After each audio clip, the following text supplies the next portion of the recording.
என்னோட வீட்டில் இன்னொரு லக்ஷ்மியாக நான் நினச்சி வழிபடுறது வாராகி அம்மன் அப்படின்னு சொல்லிட்டு இருந்தேன். எல்லா கடவுளுக்கும் நாம் ஏலக்காய் மாலை போடலாம்.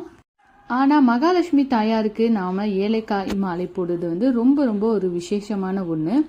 ஏலக்காய் மகாலட்சுமிக்கு ரொம்ப பிடிச்ச ஒன்று. அதனால ஏலக்காய் மாலை போட்டால் வீட்டில் லக்ஷ்மி கடாட்சம் இருக்கும் அப்படின்னு சொல்லுவாங்க. அதே போல தான் நானும் வாராகி அம்மனுக்கும் ஏலக்காய் மாலை போட்டேன். வாராகி அம்மன் பார்த்தீங்கன்னா மகாலட்சுமியோட சொரூபமாக நினச்சி நாம் வழிபட்டுட்டு வரோம். வாராகி அம்மனுக்கும் நாம் ஏலக்காய் மாலை போட்டால் ரொம்ப ரொம்ப சிறந்தது. ஒரு லக்ஷ்மி கடாட்சத்தையும் நம்ம வீட்டில் பண வரவையும் ஏற்படுத்தும். நீங்களும் உங்கள் வீட்டில் வாராகி அம்மனுக்கு ஏலக்காய் மாலை போட்டு வழிபட்டுட்டு வாங்க. கண்டிப்பாக நீங்கள் நினச்ச காரியம் லக்ஷ்மி கடாட்சம் உங்கள் வீட்டில் நிறைஞ்சிருக்கும்.